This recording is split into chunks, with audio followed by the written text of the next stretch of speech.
நிறைய நேயர்கள் என்கிட்ட என்னுடைய ஜாதகத்துல சுக்கிரன் லக்னத்துல இருக்காரு என்ன பலன் இருக்கும், 4ஆம் இடத்துல இருக்காரு என்ன பலன் இருக்கும், எனக்கு சுக்கிரன் 7ல இருக்காரு, சுக்கிரன் செவ்வாய் சேர்ந்து இருக்காரு, இப்படி பல கேள்விகள் கேட்டிருக்காங்க.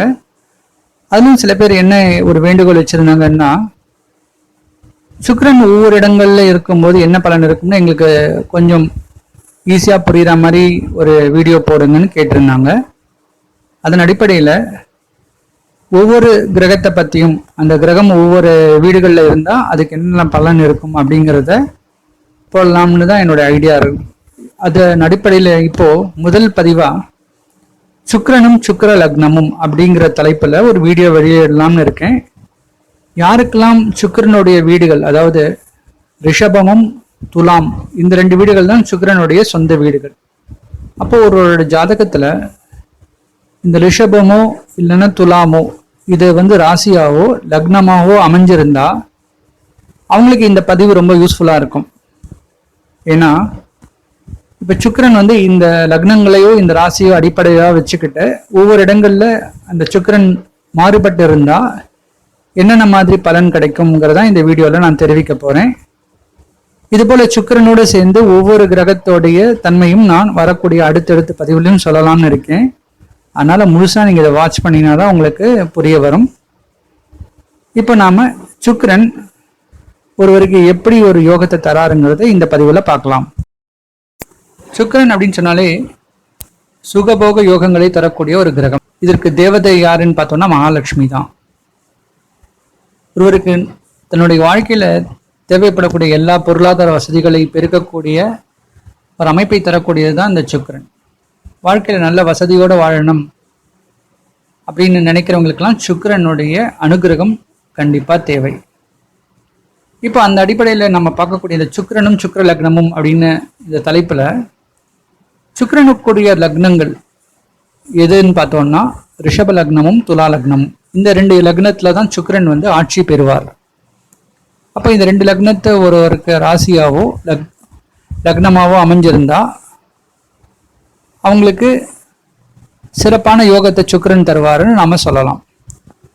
இப்ப முதல்ல சுக்கிரன் தன்னுடைய சொந்த வீடுகளான ரிஷபத்திலையும் துலாம் அப்படிங்கிற இடத்துலையும் ஆட்சி பெறுவாருன்னு நான் சொல்லியிருக்கேன். அப்படின்னா இப்போ ஒருவருக்கு லக்னம் ரிஷபமோ இல்லைன்னா துலாமோ அப்படிங்கிற அடிப்படையில இது 1ஆம் இடம் அப்படின்னு நாம எடுத்துக்கிட்டு நாம இந்த பலன்களை பார்க்கலாம். அப்போ உங்க ஹாரோஸ்கோப் எடுத்துக்கோங்க. அதிலும் குறிப்பா நீங்க இந்த ரிஷப லக்னமோ துலா லக்னமோ அமைஞ்சிருந்தாலோ இல்லை ரிஷப ராசியோ துலா ராசியோ அமைஞ்சிருந்தாலோ நான் சொல்லக்கூடிய இந்த பலன்கள் உங்களுக்கு எந்த இடத்துல அமைப்புல வருதோ அந்த பலன்கள் உங்களுக்கு ஓரளவுக்கு பொருந்தும் அப்படின்னு நான் சொல்றேன். இப்போ அதுல முதல் விஷயமா பார்க்கும்போது சுக்கிரன் ரிஷப லக்னமா இருக்கும்போது லக்னத்திலேயே ஒரு சுக்கிரன் இருக்காருன்னு எடுத்துப்போம். அப்போ சுக்கிரன் அங்க ஆட்சி பெறுவார். அப்போ இவங்களுக்கு லக்னாதிபதி லக்னத்திலேயே முதல் இடத்துலயே ஆட்சியா ஆயிடுறாரு. ஆனா அதே சுக்கிரன் பார்த்தோம்னா 6ஆம் இடத்துக்கும் அதிபதியா வந்துடுறாரு. சுக்கிரனே 6ஆம் அதிபதியா வந்துடுறதால இந்த லக்னத்துல பிறந்தவங்களுக்கு எல்லாம் பார்த்தோம்னா சுக்கிரனுடைய அந்த காலகட்டத்துல உடல் ரீதியான பிரச்சனைகளும் நிறைய எதிரிகளும் உருவாகக்கூடிய சில சந்தர்ப்பங்கள்லாம் ஏற்படும் நம்ம சொல்லலாம். அதே ஒருவருக்கு துலா லக்னமா இருந்தா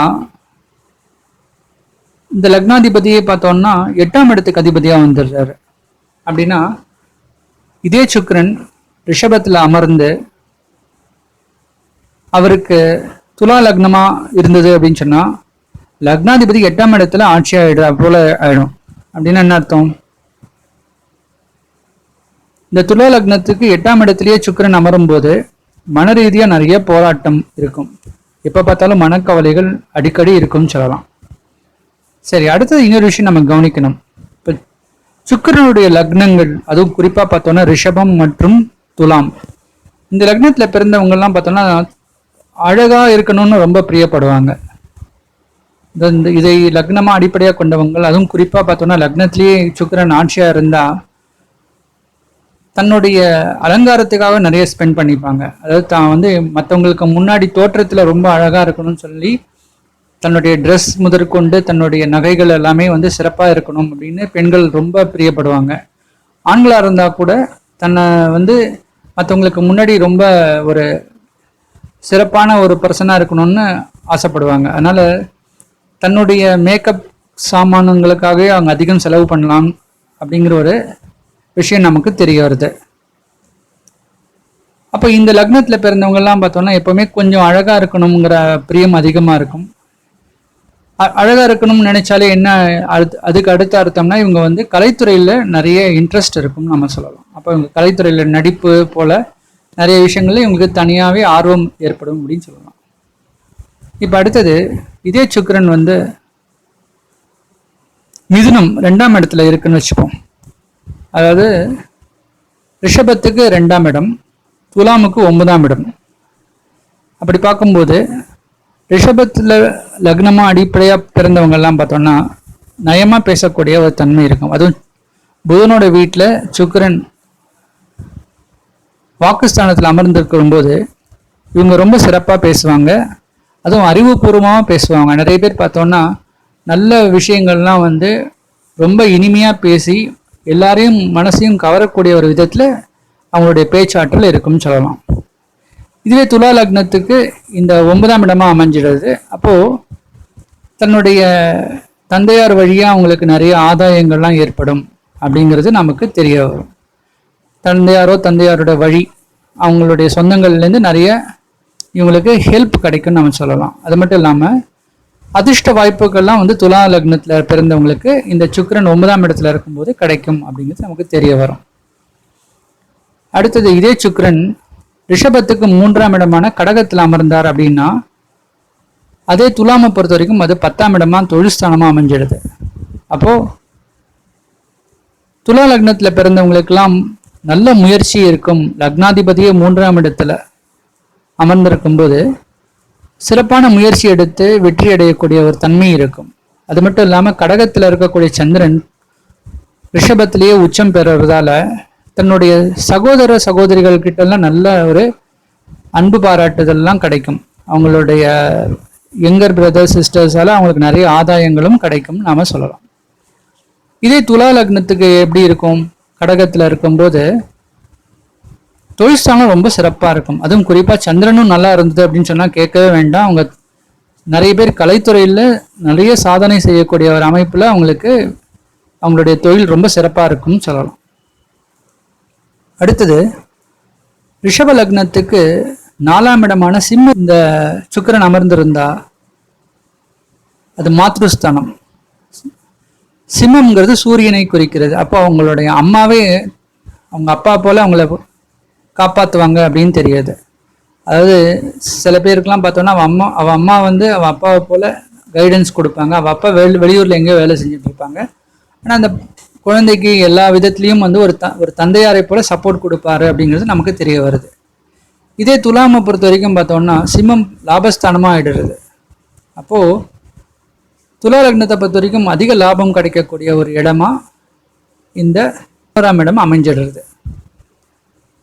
சுக்கிரன் ரிஷப லக்னத்துக்கு 5ஆம் இடமான கன்னியில் அமர்ந்தா எப்படி இருக்குன்னு பார்த்தோம்னா கன்னிங்கிற இடம் வந்து சுக்கிரனுக்கு நீச்சமான இடம்.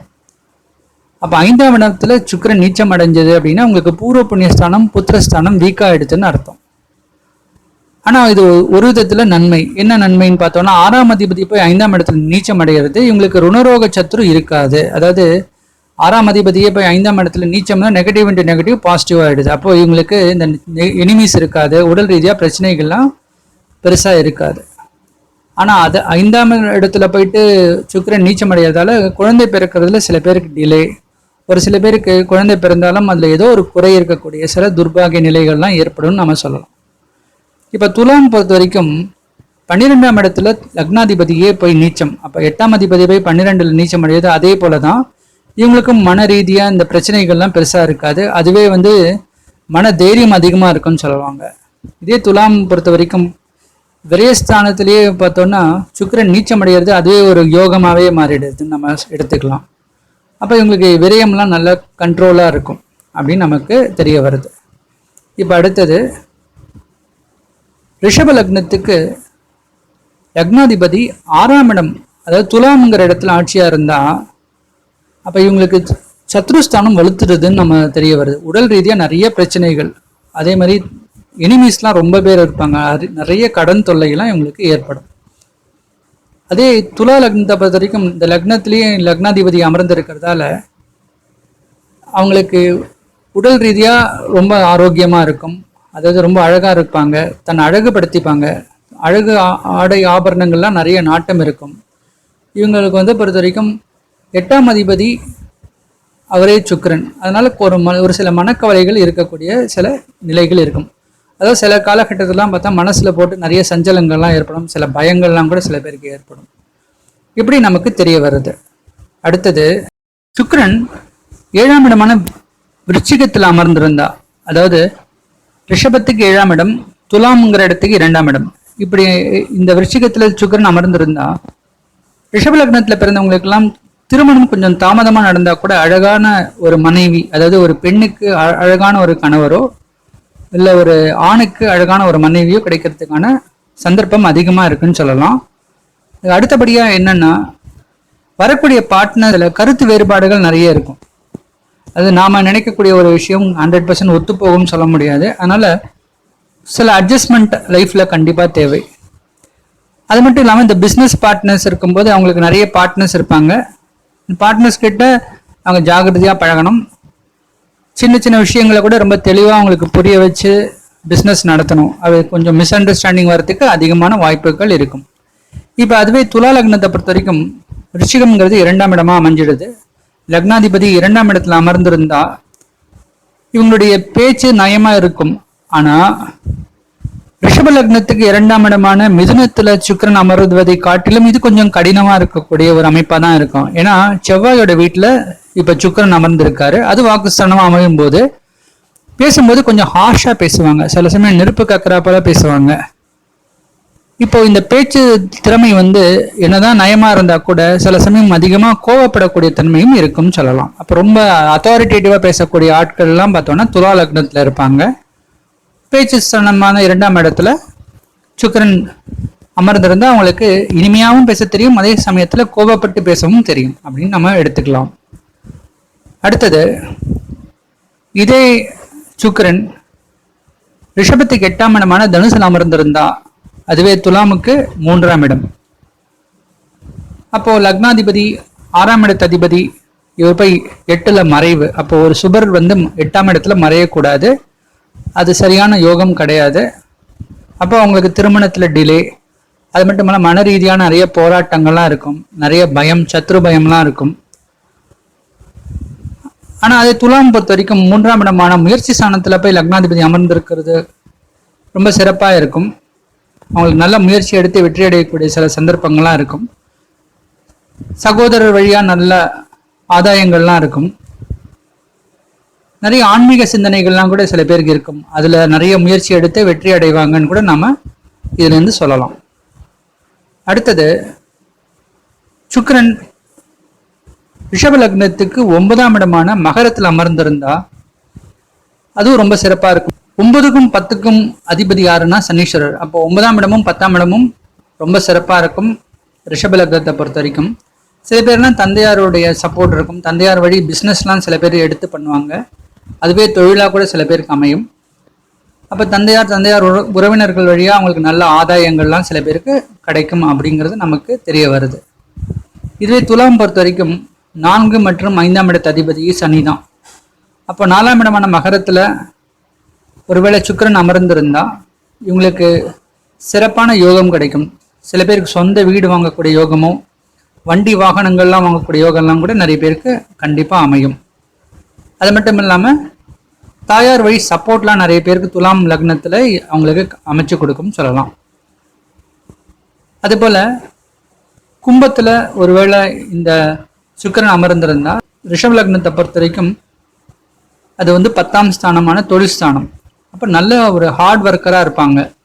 சனீஸ்வரரோட வீடே வந்து 10ஆம் வீடுனா அவங்க சிறந்த ஒரு வேலையாளியாக இருப்பாங்க. அப்போ எல்லா நுட்பமான வேலைகளும் தெரிஞ்சிருக்கும் அவங்களுக்கு.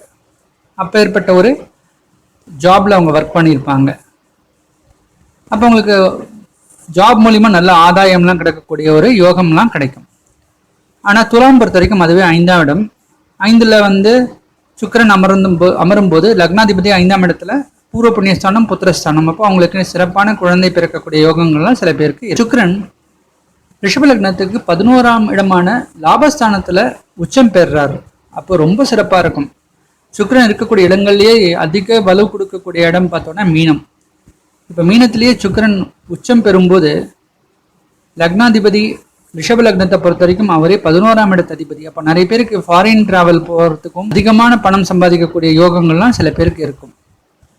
அப்போ 11ஆம் இடத்துல சுக்கிரன் வலுத்திருக்கும் போது இந்த மாதிரி ரிஷப லக்னத்தில் பிறந்தவங்களுக்கெல்லாம் பார்த்தோன்னா ரொம்ப சிறப்பான வாழ்க்கை இருக்குன்னு சொல்லலாம். பொருளாதாரத்தில் நல்ல முன்னேற்றம், சில பேருக்கெல்லாம் பார்த்தோன்னா நல்ல வசதியான வாழ்க்கை அமையும் அப்படிங்கிறது நமக்கு இதுலேருந்து தெரியுது. ஆனால் அதே துலா லக்னத்துக்கு இது நேர் ஆப்போசிட். ஏன்னா லக்னாதிபதி போய் 6ஆம் இடத்துல வலுத்துட்டாருன்னு நம்ம எடுத்துக்கணும். அப்போ என்ன ஆகிடும், துலா லக்னத்தை பொறுத்த வரைக்கும் சுக்கிரன் 6ஆம் இடத்துல வலுக்கும் போது அவங்களுக்கு ஏற்படக்கூடிய வியாதிகளும் ரொம்ப சிவியராக இருக்கும்னு நம்ம சொல்லலாம். அது மட்டும் இல்லாமல் நிறைய விரோதிகள் இருக்கும். அவங்க எது பேசினாலும் அவங்களுடைய ரிலேஷனாக இருக்கட்டும், அவங்களுடைய ஃப்ரெண்ட்ஸாக இருக்கட்டும், அவங்கக்கிட்ட குற்றம் கண்டுபிடிக்கக்கூடிய ஒரு அமைப்பிலேயே இருப்பாங்க. அப்போ அவங்க யாருக்கிட்டையும் என்னதான் சகஜமாக பேசினா கூட அதெல்லாமே வந்து பொறாமையாகவும் தவறான ஒரு எண்ணமாக மற்றவங்க எடுத்துக்கிட்டு அவங்க மேலே விரோதம் பண்ணக்கூடிய சில துர்பாகிய நிலை ஏற்படும் நம்ம எடுத்துக்கலாம். இப்போ கடைசி இடமான 12ஆம் இடத்துல இப்போ சுக்கிரன் அமர்றாரு எடுத்துப்போம். அதாவது மேஷத்துல சுக்கிரன் அமர்ந்திருந்தா ரிஷபத்தை பொறுத்த வரைக்கும் 12ஆம் இடம். அப்போ லக்னாதிபதி விரயத்தில் உட்காந்துருக்காருன்னு அர்த்தம். அப்போ அதிக விரயம் ஏற்படும் அப்படிங்கிறது நமக்கு தெரிய வருது. இப்போ உடல் ரீதியாக நிறைய செலவு சில பேருக்கு ஏற்படும், நிறைய வைத்தியர் செலவெல்லாம் சில பேருக்கு ஏற்படும். அப்போ இந்த துலாம் பொறுத்த வரைக்கும் இவரே 7ஆம் அதிபதி. அப்போ 7ஆம் இடம் பார்த்தோம்னா அதுவும் செவ்வாயோட வீடு மேஷம். மேஷத்துலேயே வந்து இப்போ சுக்கிரன் அமரும்போது துலா லக்னத்தை பொறுத்த வரைக்கும் நிறைய பேருக்கு ஒரு ஆணாக இருந்தால் அழகான பெண் அமையக்கூடிய யோகமும், ஒரு பெண்ணாக இருந்தால் அழகான ஆண் அமையக்கூடிய யோகமும் அவங்களுக்கு கிடைக்கும். அது மட்டும் இல்லாமல் கணவன் மனைவிக்குள்ள நிறைய ஒரு மிஸ் அண்டர்ஸ்டாண்டிங் ஏற்படும். கருத்து ஒற்றுமை ரொம்ப இருக்கும்னு சொல்ல முடியாது. அதனால சில விஷயங்கள் எல்லாம் விட்டு கொடுத்து வாழ்க்கை நடத்த வேண்டிய ஒரு நிலை ஏற்படும். இப்போ சுக்கிரன் ஒவ்வொரு இடங்கள்ல, அதுவும் சுக்கிர லக்னத்துக்கு அடிப்படையாக வச்சுட்டு ஒவ்வொரு இடங்கள்ல எப்படி அதோடைய வலிமை இருக்கும், அதனால என்ன ஆதாயம் இருக்கும், என்ன நன்மை தீமைங்கிறத நம்ம பார்த்தோம். இதே போல அடுத்த வீடியோல மற்றொரு கிரகத்தை வச்சு நாம சுக்கிரன் எப்படி இருப்பாருங்கிறத பார்க்கலாம். நன்றி, வணக்கம்.